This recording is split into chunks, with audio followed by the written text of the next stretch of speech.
Final segment with ATL Day Ones with Jarvis and Tenitra. We want to thank you for rocking with us throughout the entire show. We thank you for making ATL Day Ones your first listen and view of the day. We are free and available wherever you download your podcast. And wherever you download your podcast, go ahead and give us a 5-star review. And remember, we are on Twitter. Locked On Sports Atlanta is on Twitter. Give us a follow at Locked On ATL. But T, this is For the Culture, and it's the intersection between sports, entertainment, and the culture.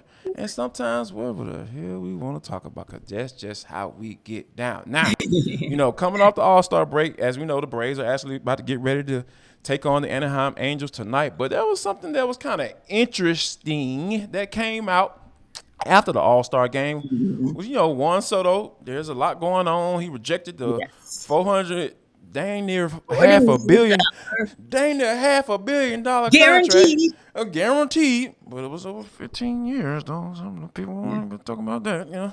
But I think that that's kind of understandable, because the Nationals kind of stink right now, and they, I kind of get it, I understand it. So, but typical standing procedure is to have a flight chartered for your player to go out and participate in the home run derby. That's how it normally goes, right? The Nationals said, heck no. And Juan Soto had to end up going out, flying commercial at 1:30 in the morning to go out into the home run derby. And then, of course, he ends up winning the doggone thing. Now, I don't know what's going on in the Washington, D.C. area, but it just seemed like all those teams, just ownership is just bad. It's just a whole lot of bunch of just cheapos and bad people that own the team down there. So, but my whole thing is y'all couldn't charter the man a flight out to L.A.? Come on. Yeah. The Nats really, really have taken petty to a new level. They have elevated petty in the district. You don't want to accept that contract? We ain't gonna pay for your flight. Right. But you know what? They may have shot themselves in the foot by doing that, because who knows? Maybe Juan Soto would have been willing to go back to the drawing board, go back to the negotiation table to say, hey, let's talk about it again. But here's what I'm thinking.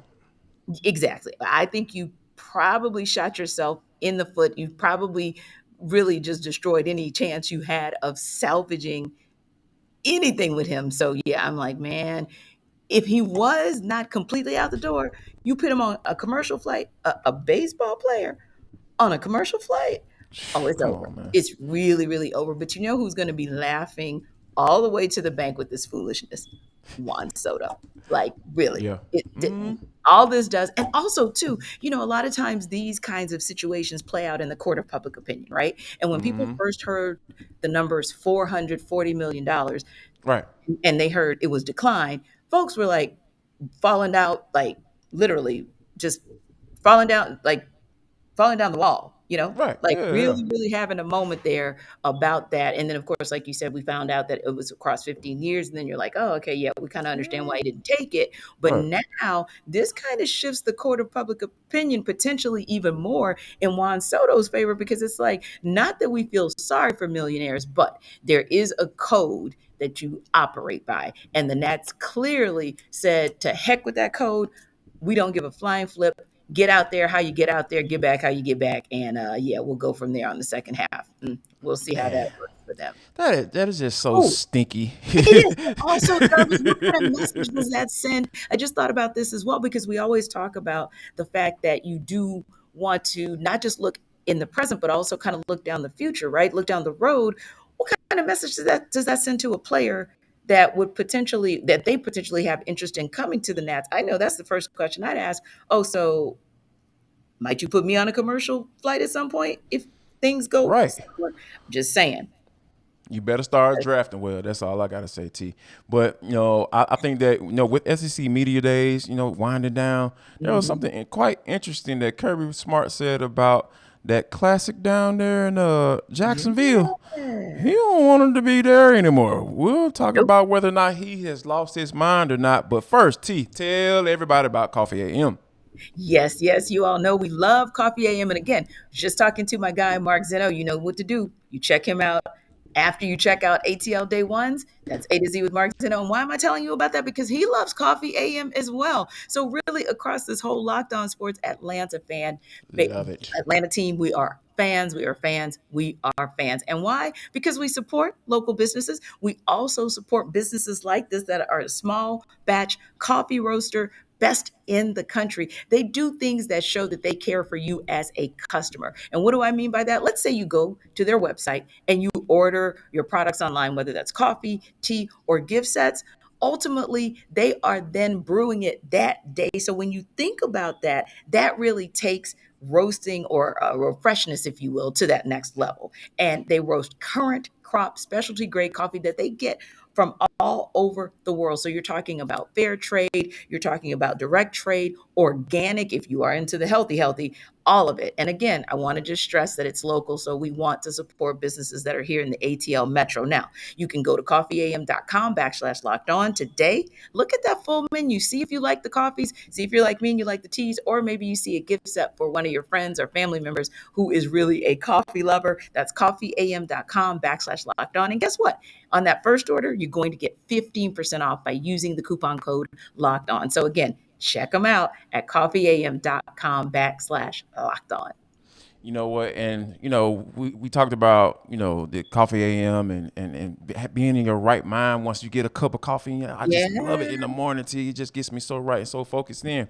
But Mm-hmm. a lot of people think Kirby Smart may be a little bit crazy because he talked about at SEC Media Days that they want basically the rivalry between Georgia and Florida to be a home and home. Mm-hmm. Like let's go back to regular. Now, this thing has been going down in Jacksonville since 1933, and the contract is set to expire at the Mm-hmm. end of 2023, Yes. and with Yes. a option to add 2 more years on it Mm-hmm. to extend it out to 2025. Now, T, does Kirby Smart have a point here, or is he trying to work a certain angle that we might not necessarily be aware of at this point? Oh, I think he has a great mind. Kirby is like he's a forward thinking guy, right? We see Right. how he We talked about slowly that made yesterday. Mm-hmm. exactly slowly made the transition in terms of his shift in mindset about the NIL. He could see ahead and he's thinking about it. And again, you're talking about someone who comes from the Nick Saban tree. So he makes a great point about the fact that that Alabama Auburn game, the Iron Bowl, just switches every year, Mm-hmm. every other year it's going to be there. So he's seen the impact of having that. One of the biggest rivalries, right? One of the biggest rivalries in college football. He's seen that go extremely well. And when you think about the travel time frame from a Tuscaloosa to an Auburn, it's kind of what and what with what you would do from the Atlanta Metro to Jacksonville, or what you would do. I'm sorry, to Gainesville, if you will, if Mm-hmm. they go back and forth between Athens and Gainesville. But Right. here's what I really like. Here's the forward thinking part. He was already thinking about recruiting. He said, when that game is at Alabama, guess what they have? A boatload of recruits there to see how it's Mm-hmm. going down. Same thing when that game is in Yes, Auburn. Lord. Don't you think that could be a good recruiting tool? And don't we always say on this show that nobody recruits like Kirby Smart? So definitely, he already has his eye on it. And listen, speaking of having your eye on things, Jarvis, I think we're going to have our eye on some things this weekend. We want to see how these Braves come back this first 3-game series, right, against the Mm-hmm. Angels, and kind of see what it is that they're working with to start off this second half of the season. You mentioned it earlier. Charlie Morton gets the start. Kyle Wright is in the middle, and Ian Anderson brings up the rear. So hopefully they'll get a sweep, but at least at a minimum win the series. We're going to start kind of looking deep diving into more Falcons so we can get you guys ready for training camp next Oh, week.